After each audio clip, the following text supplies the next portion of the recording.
character, knowledge, confidence. SRK Higher Secondary School, Karikalambakkam. I know my school, SRK. Best of the best is SRK. Bright future means SRK. Quality education, SRK. Knowledge forever, love forever. Textbook friends, 3C for sure. Lovely teachers and promise them. What's the culture we will start? I know my school, SRK. Best of the best is SRK. Bright future means SRK.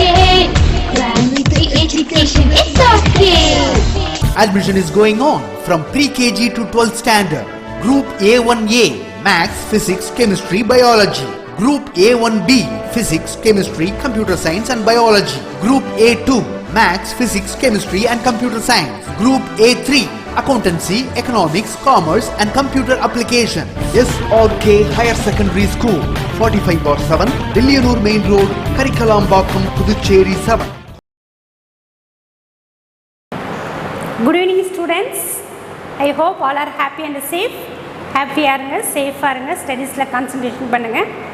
So first of all I welcome you all in the 11th standard. So 10th முடிச்சிட்டீங்க, இப்போ நம்ம 11th போக போகிறோம். So 11th A3 today கிளாஸில் economics பார்க்க போகிறோம். So 10th ஒரு ரெஸ்பான்சிபிலிட்டியோடு இருந்திருப்பீங்க. ஸோ இன்னும் நீங்கள் ஹையர் ஸ்டடீஸ் ஹையர் லெவல் வந்திருக்கீங்க. ஓகே, ஹையர் செகண்டரின்ற லெவல் வந்திருக்கீங்க. ஸோ இனிமேட்டு மோர் கான்சன்ட்ரேஷன் இருக்கணும் உங்களோட ஸ்டடீஸில். So concentrated on studies and daily classes. Okay, 11th standard classes டெய்லியும் அப்லோட் ஆகுது. டெய்லி கிளாஸஸ் பாருங்கள், ஃபுல்லாக பாருங்கள், தரவாக பாருங்கள். வீக்கெண்டில் வர டெஸ்ட்ஸ் எல்லாம் பிகினிங்லேருந்தே பெட்டராக பர்ஃபார்ம் பண்ணுங்கள். Okay, so then only you are able to get the knowledge about your studies. Okay, knowledge about your subjects. Okay, so வாங்க இப்போ நம்ம எக்கனாமிக்ஸ் கிளாஸ் போகலாம். Okay, first one Burma chapter 1 introduction to microeconomics. Okay, what is meant by economics? பொருளாதாரம். Okay, so economics is everywhere. economics na பொருளாதாரம். பொருளாதாரம்ன்றனா goods and services. நம்ம எக்கனாமிக்ஸ்ல 10th ஸ்டாண்டர்ட்ல படிச்சிருப்போம். Okay, goods and services produced by an economy over a period of time, a normally a year. அதாவது ஒரு வருஷத்தில் production பண்ணுற எல்லா goods and servicesஸும் அதுலேருந்து கெட்டால் பெற இன்கம் எல்லாமே நம்ம எக்கனாமிக்ஸ் வரும். அது மட்டும் இல்லாமல் individual, okay, businesses, nation, government எல்லாம் டுகெதராக இருந்து செயல்படுறது. Okay, and also okay economics is எவ்ரிவேர்னு சொல்கிறாங்க. அப்போ எவ்ரிவேர்னா ஸோ அப்போ நம்ம இப்போ ஒரு 10 rupees கொடுத்து ஒரு பென்சில் வாங்குகிறோம். ஓகே, இல்லாட்டா 10 rupees கொடுத்து ஏதோ ஒரு ஃப்ரூட்ஸ் வாங்குகிறோம். ஓகே, அப்போ அது வந்து அந்த திங்ஸ் நம்ம 10 ரூபாய் ஸ்பெண்ட் பண்ணுறோன்னா அதுக்கான சாட்டிஸ்ஃபேக்ஷன் நம்மளுக்கு இருக்கணும். அப்போ satisfying the wants of the people, அதுவும் ஒரு எக்கனாமிக்ஸ். ஓகே, அப்போ ப்ரொடக்ஷன் அதனோட basic elements production, consumption, distribution. Okay, production பண்ணணும். ஓகே, எல்லா பொருளும் உற்பத்தி பண்ணணும். அப்போ தான் அவங்க மக்களுடைய தேவைகளாக நிறைவேறும். அப்போ தேவைகளை நிறைவேறதுக்கு அவங்க கன்சம்ஷன் பண்ணணும். அப்போ ப்ரொடக்ஷனும் கன்சம்ஷனும் ஸ்மூத்தாக இருக்கிறதுக்கு டிஸ்ட்ரிபியூஷன் இருக்கணும், எக்ஸ்சேஞ்ச் இருக்கணும். ஓகே, ஒரு ப்ரொடக்ஷன் சைட்லேருந்து ப்ரொடக்ஷன் பண்ணுற குட்ஸு கன்சியூமர் சைடுக்கு போகணும். அதான் வந்து எக்ஸ்சேஞ்ச். அப்போ எல்லாம் ஒட்டு மொத்தமாக சேர்ந்தது தான் வந்து எக்கனாமிக்ஸ். ஓகே, நம்ம வீட்டில் கூட எக்கனாமிக்ஸ் இருக்குது. ஓகே, அப்பா ஏர்ன் பண்ண வராங்க, எவ்வளோ இன்கம் ஒரு 10,000 20,000 30,000 ஏர்ன் பண்ண வராங்க. அதை மம்மி எப்படி வந்து ஸ்பெண்ட் பண்ணுறாங்க, நம்மளுடைய மதர்ஸ் ஓகே எப்படி வந்து ஸ்பெண்ட் பண்ணுறாங்க.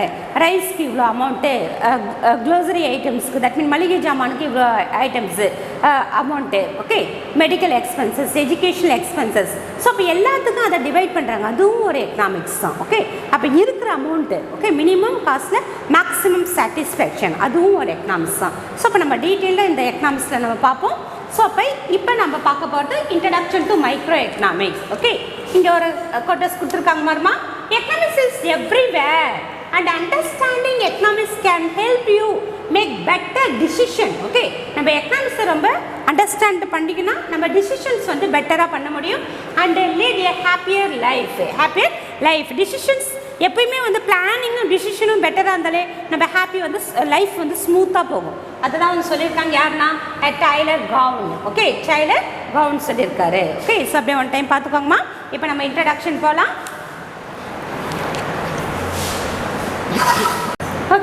introduction Burma. A subject should have a name. Okay, a subject should have a name or a title that facilitates a clear and correct understanding of its content. Okay, ஒரு subject, okay, ஒரு subject ஒரு title or name எதுவா இருந்தாலும் அது content, அதனுடைய content மக்களுக்கு படிக்கிற ஸ்டூடெண்ட்டுக்கு அது கிளியரா வந்து அண்டர்ஸ்டாண்டபிளா இருக்கணும். Okay, in a subject like economics, அப்ப நம்ம எக்கனாமிக்ஸ் தான் பார்த்துட்டோம். அப்ப economics there are many books available with titles. அதே போல வந்து எக்கனாமிக்ஸ்க்கு நிறைய புக்ஸ் இருக்குது, நிறைய டைட்டில் நேம்ல இருக்குது. Okay, so there in like yes, in a subject like economics there are many books available with the titles such as, அப்ப எக்கனாமிக்ஸ்க்கு நிறைய புக் இருக்குன்னு சொல்றாங்க. அது என்னென்ன புக்ஸ்னா introductory economics, okay, economics and introduction. First one na introductory economics is an introduction, basic economics, elements of economics, elementary economics, fundamentals of economics, etc. So அப்ப எக்கனாமிக்ஸ்க்கு நிறைய books இருக்குது, especially introduction base பண்ணி. Okay, but these books have the same content. எவ்வளோ book இருந்தாலும் அதில் என்ன கண்டென்ட்னா same content. Okay, so each is intended to serve readers of a different level of interest and capacity. அப்போ அவங்களுடைய இன்ட்ரெஸ்டையும் அந்த லெவல் ஆஃப் கெப்பாசிட்டி, அதுமாதிரி இன்ட்ரெஸ்ட் தூண்டுற மாதிரியும் அவங்களுடைய ஃபுல்ஃபில்மெண்ட்டை அவங்களுடைய தேவைகளை அவங்க என்ன நோக்கி அந்த புக்ஸை படிக்கிறாங்களோ அதுக்கான ஃபுல்ஃபில்மெண்ட் கிடைக்கணும் அந்த புக்ஸில்.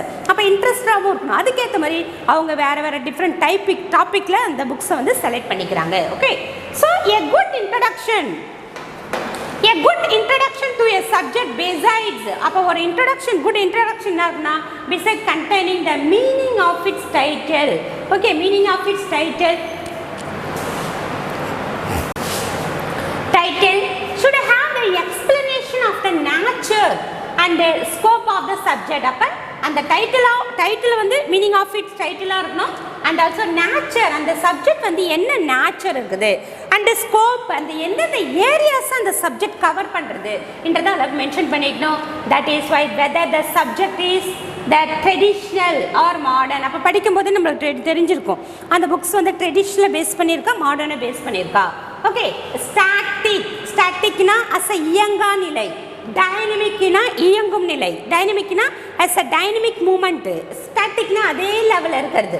அப்போ the reader should be in the position to clearly classify the subject as belonging to either art alone, அது மட்டும் இல்லாமல் ஆர்ட் மட்டும் சார்ந்ததா, இல்லாட்டா சயின்ஸ் அலோனா, இல்லாட்டா போத்தா. ஆர்ட்ஸ் நம்ம பின்னாடி பார்ப்போம், economics is art, economics is science, economics is both arts and science, economics is static economics, dynamic economics. அப்போ நம்ம டிஃப்ரெண்டாக படிப்போம். Traditional basic, as a modern basis. அப்போ அந்த இன்ட்ரடக்ஷன் படிக்கும் போதே அந்த ரீடர்ஸ்க்கு இதை ட்ரெடிஷ்னலை பேஸ் பண்ணியிருக்கா, மாடர்னை பேஸ் பண்ணியிருக்கா, ஆர்ட்ஸை பேஸ் பண்ணியிருக்கா, அஸ் சயின்ஸ் பேஸ் பண்ணியிருக்கா என்றது அவங்களுக்கு கிளியராக வந்து அங்கே இன்டென்டிஃபை ஆகணும். Okay, so the significance of all the branches of the subject should find a place in it. அது மட்டும் இல்லாமல் அந்த பிரான்ச்சஸ் எல்லாத்தையும் அதோட இம்பார்ட்டன்ஸ், அந்த ஸ்பீச்சஸ் எல்லாம் அதில் அதமே எக்ஸ்பிளனேஷன் கொடுத்துருக்கணும் அந்த புக்கில். As they go through the introduction, the readers should be able to understand the relationship of the subject with the other subject. அப்படி இருக்கும்போது தான் அவங்க வந்து ஒரு ரீடர்ஸ் வந்து இப்போ வந்து இது வந்து is economics is art, economics is compared to art, economics is compared to science, economics is compared to social science. So அப்போ அவங்க மற்ற சப்ஜெக்ட்ஸ் கூட அதை ரிலேட்டட் பண்ண முடியும். Okay, newer areas incorporated into the subject and a newer ways comprehending its content ought to be highlighted in the introduction. அது மட்டும் இல்லாமல் நல்ல விரிவான விளக்கத்தோட அதை வந்து நான் அந்த இன்ட்ரடக்ஷன் பேஜில் வந்து அதை எக்ஸ்பிளனேஷன் கொடுத்துருக்கணும். Okay, and also the methodologies applied in the derivation of a law are to be stated in such an introduction. அது மட்டும் இல்லாமல் ஏதாவது டெரிவேஷன்ஸ் எதாவது லா எக்ஸ்பிளனேஷன் கொடுத்துருந்தாங்கன்னா அந்த லா வந்து அந்த டெரிவேஷன் வர்றதுக்கு என்ன மெத்தடாலஜி யூஸ் பண்ணுன்றதையும் அந்த இன்ட்ரடக்ஷனில் கொடுத்துருக்கணும். Okay, this is the economics introduction page. அப்படியே one time. Okay, economics meaning சொல்றாங்க பாருமா. 1.2 economics meaning, the term or word economics comes from the ancient Greek. Note பண்ணிக்கோமா, economics comes from the ancient Greek word that aginomikos. Okay, aginomikos. Agios means household and enamine means the management. Note panikama. Aginomikos. That agios means the household and enamine means the management, custom or law. Okay. Thus the term economics meaning management of households. அப்ப economics என்ன சொல்றாங்கன்னா management of households. Okay. The subject was earlier known as political economy. இப்பதான் நம்ம அத economics படிச்சிட்டு இருக்கோம். ஆனா வந்து early timeல அதுக்கு என்ன நேம்னா political economy. Okay. It's renamed as economics. அந்த political economy என்ற நேம் நம்மளுடைய Alfred Marshall. Okay. Alfred Marshall. Okay, so the political economy is renamed as economics in the late 19th century by Alfred Marshall. Alfred நம்மளுடைய famous economist மாதிரி இவரை பற்றி நம்ம டீட்டெயில்டாக நிறைய லெசன்ஸில் நம்ம எக்கனாமிக்ஸில் பார்ப்போம், 11th ஸ்டாண்டர்ட்லேயும் பார்ப்போம், 12th ஸ்டாண்டர்ட்லேயும் பார்ப்போம். ஆல்ஃபிரட் மார்ஷல் அவங்க தான் வந்து அந்த பொலிட்டிக்கல் எக்கனாமின்ற நேமை 19th செஞ்சுரியில் லேட்னா இந்த லாஸ்ட் 19th செஞ்சுரியில் நம்மளுக்கு எக்கனாமிக்ஸ்னு சேஞ்ச் பண்ணாங்க. ஓகே, அப்படியே டேர்ம் ஆர் எக்கனாமிக்ஸ் அப்படியே ஒன் டைம் பார்த்துக்கோங்கம்மா. நெக்ஸ்ட் பாருமா, the economics is nature. Economics is nature. The nature of the subject refers to its content and how and why they find in a place in the subject. Okay, அதோட content பற்றி பார்க்க போகிறோம் and also how, okay, and why they place the subject. Okay, அந்த nature வந்து ஒரு கண்டென்ட்டை வைக்கும்போது அது ஏன் வைக்கிறாங்க, எப்படி வைக்கிறாங்க. ஓகே, ஹவு ஏன் வந்து அந்த கண்டென்ட் அங்கே இருக்குது.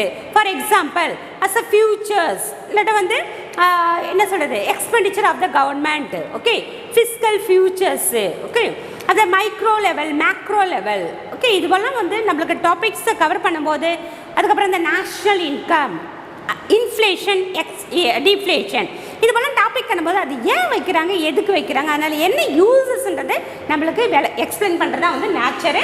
This nature is understand by, இந்த நேச்சர் நம்ம எப்படி பண்ண முடியும், அண்டர்ஸ்டாண்ட் பண்ணோம்னா the studying the various definition. டெஃபினட்டாக நம்ம நிறைய டெஃபினிஷன்ஸை படிக்கணும் given by the notable economist. Okay, அப்போ அந்த நேச்சர் எக்கனாமிக்ஸோட நேச்சர் நம்ம எங்கே படிக்கும்போதே தெரிஞ்சிடும், டெஃபினிஷன்ஸ் படிக்கும்போதே தெரிஞ்சிடும். ஓகே, அந்த டெஃபினிஷன்ஸ் வச்சு அது என்ன நேச்சரு, நம்மளுக்கு என்ன எக்ஸ்பிளைன் பண்ணுது, அது எந்த கண்டென்ட்டை மென்ஷன் பண்ணிது, என்னென்ன ஏரியாஸை எக்கனாமிக்ஸ் கவர் பண்ணுதுன்றதை நம்மளுடைய நோட்டபிள் எக்கனாமிஸ்ட், நிறைய எக்கனாமிஸ்ட்டு நிறைய டெஃபினிஷன்ஸ் கொடுப்பாங்க. ஓகே, அதில் நோட்டபிள் ரொம்ப இம்பார்ட்டண்டான பர்சன்ஸ் உடைய டெஃபினிஷன்ஸ் வச்சு நம்ம அதில் தெரிஞ்சுக்க முடியும். Okay, the existence of the multiplicity of the definition makes some scholars comment that a search for a clear definition of economics is exercise futility. Okay, futility அதாவது என்னன்னு சொல்கிறாங்கன்னா அதுபோல் எக்கனாமிக்ஸில் நிறைய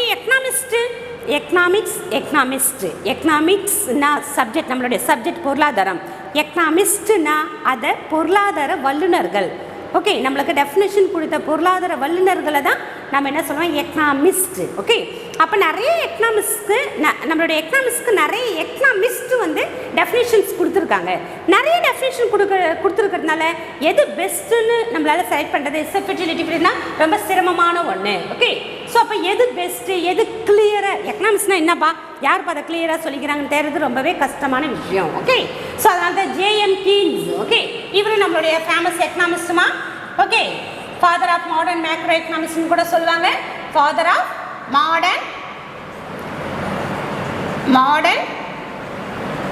மேக்ரோ எக்கனாமிக்ஸ். ஓகே, நீங்கள் இந்த ஜேஎம் கீன்ஸ் பற்றி நம்ம 12th standard டீட்டெயிலாக படிப்போம். இப்போ நம்ம எக்கனாமிக்ஸ் படிக்க ஆரம்பிச்சிட்டோம். இப்போ நம்ம ஃபாதர் ஆஃப் எக்கனாமிக்ஸ் யாருன்னா the Adam Smith. Okay, father of economics, Adam Smith. Okay, இவர் வந்து father of economist, இவர் வந்து J.M. Keynes வந்து father of modern macroeconomics. Okay, so the example observes that the political economy is said to have the strangled itself with definition.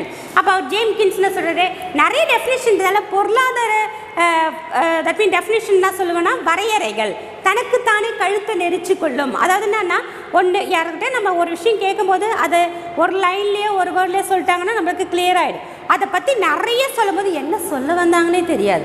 அதுபோல் நம்ம எக்கனாமிஸ்ட்டுக்கு நிறைய டெஃபினேஷன்றதுனால ஸ்ட்ராங்கிள்டு it self, அதாவது தனக்குத்தானே கழுத்தை நெரிச்சுக்கொள்ளும், அதாவது தனக்குத்தானே ரொம்ப டிஃபிகல்ட்டாக ஆகும். ஏன்னா நிறைய டெஃபினேஷன் எக்கனாமிக்ஸில் இருக்குது. Okay, so that presence in the makes studying a subject interesting. அப்போ நம்மளுக்கு அது மட்டும் இல்லாமல் நம்மளுக்கு டெஃபினேஷன்ஸ் வந்து ரொம்ப கிளியராகவும் அண்டர்ஸ்டாண்டபிளாகவும் இருந்ததுன்னா அது எப்படி இருக்குன்னா இன்ட்ரெஸ்டிங்காக இருக்கும். Okay, interesting, exciting. ஓகே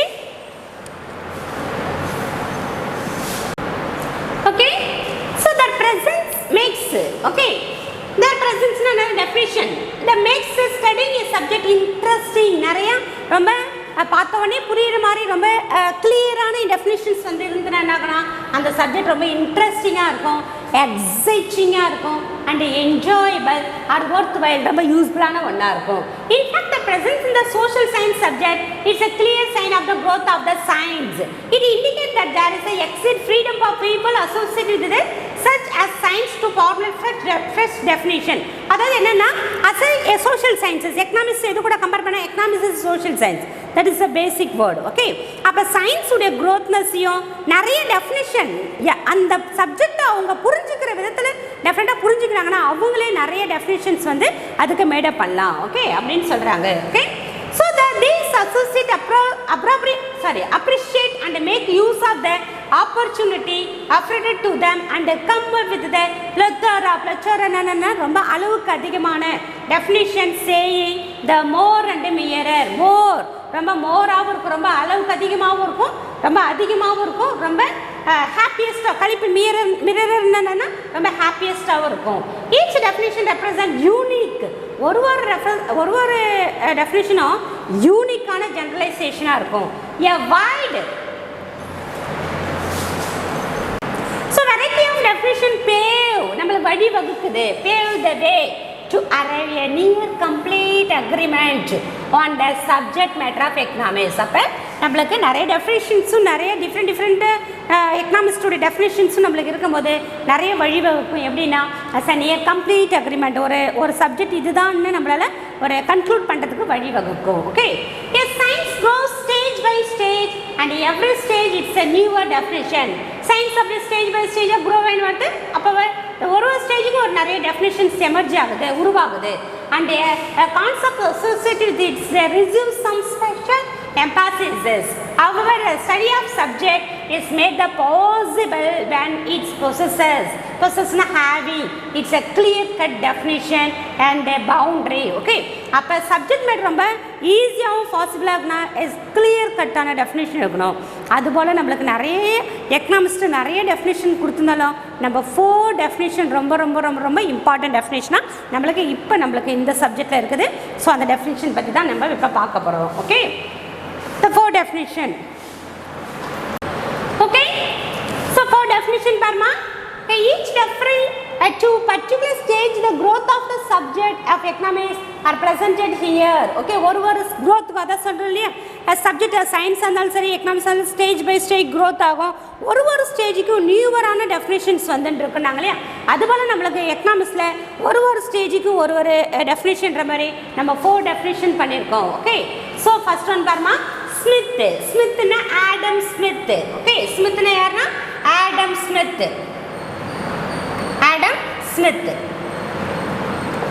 அவருடைய டெஃபினேஷன் என்ன நேம்னா வெல்த் டெஃபினேஷன். நோட் பண்ணிக்கோமா, ஆடம் ஸ்மித்தோட definition wealth definition representing the classical era.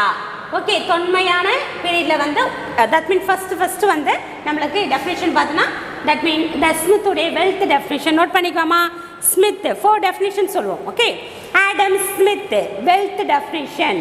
Okay, Alfred Marshall welfare definition. Okay, Lionel Robbins. Okay, scarcity definition. Okay, and that last one Samuelson. Okay, that means growth definition. Okay, 4 definition ma Adam Smith wealth definition, adukku era enna erana classical era. Alfred Marshall is a welfare definition. adu Adam Smith வந்து wealth definition ah நமக்கு Alfred Marshall welfare definition. இது என்னன்னா neo classical era. Okay, neo classical era. Lionel Robbins. Lionel Robbins. Lionel Robbins. As a scarcity definition. Scarcity definition. இதுக்கு name என்னன்னா new age. New age. Paul Samuelson. Paul Samuelson. Okay, growth definition. Growth definition. இது வந்து modern age. Modern age. அப்ப நீங்க இப்ப clear understand ஆயிட்டு இருக்கும். For definition, Adam Smith. Wealth definition. Classical era. Okay, Adam Smith. Wealth definition. Classical era. Okay. Second one, Alfred Marshall. Welfare definition. Okay, welfare definition. Neo classical era. Neo classical era. Third one, Lionel Robbins. Lionel Robbins. Scarcity definition. Scarcity definition. New age. New age. Okay. Last one. Last but not least. Okay. Paul Samuelson. A growth definition. Okay. அதுக்கு modern age. Modern age. These are the 4 definition. இந்த 4 definitions தான் நம்ம இப்போ டீட்டெயிலாக பார்க்க போகிறோம். வாங்க first ஒன்று ஆடம் ஸ்மித்துடைய வெல்த் டெஃபினிஷன் பார்க்க போகிறோம். அது வந்து கிளாசிக்கல் இரா. இங்கே பார்க்கலாம். ஓகே பர்மா 1.3.1 வெல்த் டெஃபினிஷன் ஆடம் ஸ்மித். இந்த ஆடம் ஸ்மித் தான் நம்மளுக்கு ஃபாதர் ஆஃப் எக்கனாமிக்ஸ்.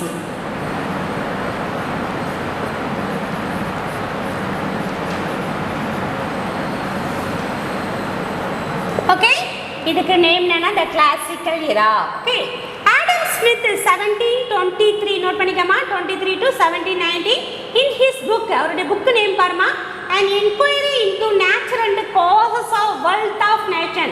நோட் பண்ணிக்கமா it's one of the important book மா அவர் ரைட் பண்ண book. as an inquiry into nature and causes of wealth of nations. எப்ப எழுதுனானா in 1776 defines economics as a science of wealth. economics நால என்னன்னு சொல்றனா science of wealth. okay, he explained how the nation's wealth is created and increased. nation வந்து wealth எப்படி வந்து create பண்றாங்க. வெல்த்னாலே வந்து நம்ம money or and நம்மளுடைய வெல்த். ஓகே வெல்த்னா சொத்து. ஓகே அப்போ நம்ம சொத்தை எப்படி வந்து நம்ம சொத்துக்களை எப்படி வந்து நம்ம வந்து தட் மீன் கிரியேட் பண்ணுறோம், எப்படி உருவாக்குறோம், எப்படி அதை நம்ம பெறுறோம், அது வந்து எப்படி வந்து இன்க்ரீஸ் ஆகுறோம். ஓகே இன்க்ரீஸ் பண்ணுறோம். ஓகே ஸோ இப்போ wealth is created and increased. He considered that the individual in a society want to promote his own gain, and in this process he is guided and led by an invisible hand. Okay ஒருத்தவங்க ஒரு அவங்களுடைய ப்ராசஸை அவங்களுடைய வெல்த்தை அவங்க increase பண்ணுறதுக்கு, அவங்களுடைய சொத்துக்களை அவங்களுடைய என்ன சொல்கிறது வளங்களை அவங்க இன்க்ரீஸ் பண்ணுறதுக்கு வேறு ஒருத்தவங்களுடைய சப்போர்ட் தேவையில்லை. அவங்களுக்குள்ளே இருக்கிற அந்த முயற்சி. ஓகே அந்த செல்ஃப் கான்ஃபிடென்ட்டோ இல்லாட்டா வந்து சுயமாக அவங்க எம்பாசிஸ் பண்ணணும். அவங்க வந்து அவங்க தன்னைத்தானே வந்து உந்தி நோக்கி செல்லணும். ஓகே ஓகே ஸோ அப்போ வெல்த்னா அவங்களுடைய செல்வங்கள். ஓகே செல்வம் ஆர் சொத்து எப்படி வேணா இருக்கலாம், மணியாக இருக்கலாம், அவங்களுடைய வெல்த். ஓகே ஸோ அப்போ எப்படி வந்து அவங்க க்ரியேட் பண்ணுறது, அப்படியே க்ரியேட் பண்ணுறதுக்கு இன்னொருத்தவங்களுடைய என்னதான் மற்றவங்க வந்து அவங்களுக்கு அந்த இன்ட்ரெஸ்ட்டை பூஸ்டப் பண்ணால் கூட அவங்களுக்குள்ளார்ந்து அந்த தனி முயற்சின்னு ஒன்று வேணும். அதான் வந்து இன்விசிபிள் ஹேண்ட். அவங்களுக்குள்ளார இருக்கிற அந்த உந்து சக்தி வெளியில் வரும்போது தான் அது வந்து அவங்க ரொம்ப மேனிஃபுலேட் தட் மீன் அவங்க நிறைய இன்க்ரீஸ் பண்ண முடியும். அவங்களுடைய செல்வங்களை அவங்க என்ன பண்ண முடியும், நிறைய பெருக்க முடியும், நிறைய இன்க்ரீஸ் பண்ண முடியும். அப்போ தான் ஒரு ஸ்டாட்டஸில் சொசைட்டியில் அவங்க ஒரு நல்ல ஸ்டாட்டஸை வந்து ரீச் பண்ண முடியும். ஓகே ஒரு இடத்துல ஒரு 20 பேர் வேலை செய்வாங்க. அந்த 20 பேரும் ஒரே மாதிரி இருக்க மாட்டாங்க. அவங்கவுங்களுக்கு ஒரு ஸ்பெஷல் டேலண்ட் இருக்கும். அந்த டேலண்ட்டுக்கு ஏற்ற மாதிரி அவங்களுடைய எஃபிஷியன்சிக்கு ஏற்ற மாதிரி அவங்களுடைய எக்ஸ்பீரியன்ஸ் ஒர்க்குக்கு ஏற்ற மாதிரி அவங்கள நாலேஜுக்கு ஏற்ற மாதிரி அவங்க நிறைய விதத்தில் டிஃபர் ஆவாங்க. அப்போ அந்த நாலேஜ் எங்கேருந்து கெயின் ஆகுனா அவங்களுக்குள்ளே இருக்கிற உந்து சக்தி, அவங்களுக்கு இருக்கிற அந்த மோட்டிவேஷன். அப்போ இன்விசிபிள் ஹேண்ட் அவங்களுக்குள்ளார இருக்கிற அந்த சக்தி வெளியில் வரணும். ஓகே அதுதான் வந்து அதை கிரியேட் பண்ண முடியும்னு சொல்கிறாங்க. Okay so he stated that every man is motivated by his own self interest. சொல்கிறாங்க பாரு, எல்லாரும் மற்றவங்க வந்து அவங்கள இன்ட்ரெஸ்ட் பண்ண முடியாது, அவங்களுக்குள்ளார அவங்களே வந்து செல்ஃப் இன்ட்ரெஸ்டடாக இருக்கணும். This mean that each person works for his own good. அப்போ எல்லாருமே எதுக்காகனா அவங்களுடைய சுயமான குட்டுக்காக தான், அவங்களுடைய தேவைகளுக்காக தான் அவங்க அதை ஒர்க் பண்ணி ஆகணும். அப்போ ஒர்க் பண்ணும்போது அவங்க செல்ஃப் இன்ட்ரெஸ்டோட பண்ணால் மட்டும்தான் அவங்க வந்து நிறைய ரீச் பண்ண முடியும்னு சொல்கிறாங்க. ஓகே, அப்படியே ஒன் டைம் பார்த்துக்கோங்கம்மா. நெக்ஸ்ட் வரமா, Smith favour, Adam Smith favours the introduction of division of labour. Division of labour, அப்போ நான் சொன்னலையே ஒரு இடத்துல 20 பேர் வேலை செய்கிறாங்கன்னா அவங்க 20 பேருமே ஒரே மாதிரியே இருக்க மாட்டாங்க. அவங்கவுங்க ஒரு தனி ஸ்பெஷலைஸ்டு பர்சனாக இருப்பாங்க. ஓகே, ஸ்கில்டு லேபராக இருப்பாங்க, செமி ஸ்கில்டு லேபராக இருப்பாங்க, அன்ஸ்கில்டு லேபராக இருப்பாங்க. அப்போ அந்த ஸ்கில்டு பர்சன்ஸ்க்கான ஒர்க்கை அங்கே டிவைட் பண்ணணும். எல்லாருக்கும் ஒரே விதமான ஒர்க்கை கொடுத்தா எல்லாருடைய எனர்ஜியுமே அங்கே வேஸ்ட் ஆகிடும். அவங்களுக்குன்னு ஒரு ஸ்பெஷாலிட்டி இல்லாமல் போயிடும். அப்போ ஆடம் ஸ்மித் தான் அந்த டிவிஷன் ஆஃப் லேபர்னு கொடுத்தாரு. அப்போ அவங்க ஸ்கில்க்கு ஏற்ற மாதிரி, அவங்க எஃபிஷியன்ஸ்க்கு ஏற்ற மாதிரி, அவங்களோட கிளேவர்னஸ்க்கு ஏற்ற மாதிரி, அவங்க நாலேஜ்க்கு ஏற்ற மாதிரி அவங்க டிவைட் பண்ணிட்டுனா இந்த ஒர்க்கை நீங்கள் பண்ணுங்கள், இந்த ஒர்க்கை அவங்களால ஸ்மூத்தாக பண்ண முடியும், இந்த ஒர்க்கை அவங்களால ஸ்மூத்தாக பண்ண முடியும்னா அவங்க எந்த ஒரு கம்பெனி ஆகட்டும், எந்த ஒரு இன்ஸ்டிடியூஷன் ஆகட்டும், அந்த டிவிஷன் ஆஃப் லேபர் அவங்களோட நாலேஜ் வைத்து அவங்களோட ஸ்கில் வச்சும் அவங்க டிவைட் பண்ணும்போது அந்தந்த ஒர்க்கை அவங்க ஸ்மூத்தாக பண்ணுவாங்க. ப்ரொடக்ஷன் வந்து இன்க்ரீஸ் ஆகும். ஓகே, ஸோ அப்போ division of labour to increase the quantum of output. டெஃபினட்டாக அந்த டிவிஷன் ஆஃப் லேபர் பண்ணும்போது அப்போ குவான்டம் ஆஃப் அவுட்புட் வந்து என்ன ஆகும், இன்க்ரீஸ் ஆகும். Severe competition, okay, in factories and society help in bettering the product. நிறைய காம்படிஷன், ரொம்ப சிவியரான காம்படிஷன். அந்த ஒரு கம்பெனிக்கு இன்னொரு கம்பெனிக்கு நிறைய காம்படிஷன் போது அவங்களும் அவங்களுடைய ப்ரொடக்ஷனை பெட்டராக கொடுப்பாங்க, இவங்களும் அவங்களுடைய ப்ரொடக்ஷனை பெட்டராக கொடுப்பாங்க. Supply force is very active. அப்போ சப்ளை ஃபோர்ஸ் என்னவாக இருக்கும், ரொம்ப ஆக்டிவாக இருக்கும். And commodity is made available to a consumer at a lower price. Okay, அப்போ அவங்க நிறைய காம்படிஷன் பண்ண காம்படிட்டிவ் சிவியராக இருக்கும்போது டெஃபினட்டாக அவங்க போட்டுன்னு அவங்க ப்ரொடக்ஷனை இம்ப்ரூவ் பண்ணுவாங்க. ப்ரொடக்ஷனை இம்ப்ரூவ் பண்ண சப்ளை இன்க்ரீஸ் ஆகும். சப்ளை இன்க்ரீஸ் ஆக எல்லா பொருளும் கன்சியூமர் ஆகிய நம்மளுக்கு எல்லா பொருளும் ரொம்ப ஸ்மூத்தாக கிடைக்கும், லோயஸ்ட் ப்ரைஸில் கிடைக்கும். ஓகே, ஸோ இதுதான் வந்து டிவிஷன் ஆஃப் லேபரில் நம்மளுடைய ஆடம் ஸ்மித் சொல்லியிருக்காரு.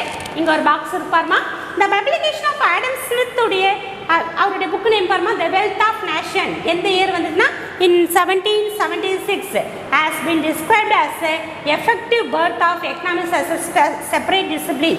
அதாவது இவருடைய வெல்த் ஆஃப் நேஷன் என்ற புக்கு 1776 வந்ததுக்கு அப்புறம் தான் எக்கனாமிக்ஸ் வந்து ஒரு ஸ்பெஷலைஸ்டு பொசிஷனில் அஸ் அ டிசிப்ளின்டு மேனராக ஒரு எக்கனாமிக்ஸ்னு உருவெடுத்ததுக்கு நம்மளுடைய ஆடம் ஸ்மித் ஒரு காரணம். அதனால தான் அவரை ஃபாதர் ஆஃப் எக்கனாமிக்ஸ்னு சொல்கிறோம். Okay, so today class பார்த்துக்கோங்கம்மா.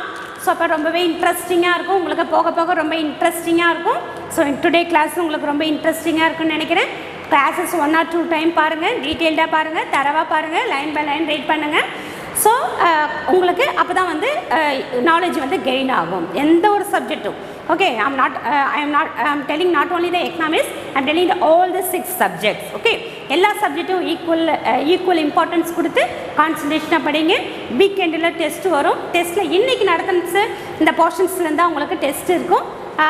எக்ஸசைஸில் போய் ஆன்சர்ஸ் கொஸ்டின்ஸ் தேடாதீங்க, ஏன்னா நம்ம லிமிட்டட் போர்ஷன் தான் எடுத்துட்டுருக்கோம். அப்போ போர்ஷன்ஸ் எடுக்கும்போது அந்த போர்ஷன்ஸில் கவர் ஆகிற கொஸ்டின்ஸ்லேருந்து தான் லைன் பை லைன் ரீட் பண்ணும்போது தான் அதுக்கான ஆன்சர் உங்களால் வந்து தட் மீன்ஸ் செலக்ட் பண்ண முடியும்.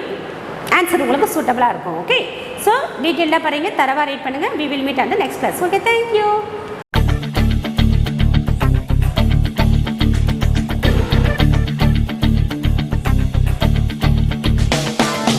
ஒரே லட்சியம் எங்கள் கண்ணிலே நிறைவேறிடும் அந்த நாளிலே உலகம் போற்றிடும் எங்கள் பள்ளியே SRK.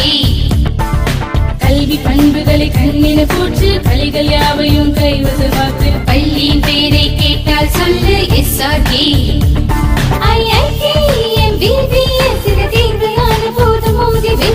ஒரே லட்சியம் எங்கள் கண்ணிலே நிறைவேறிடும் அந்த நாளிலே உலகம் போற்றிடும் எங்கள் பள்ளியே SRK.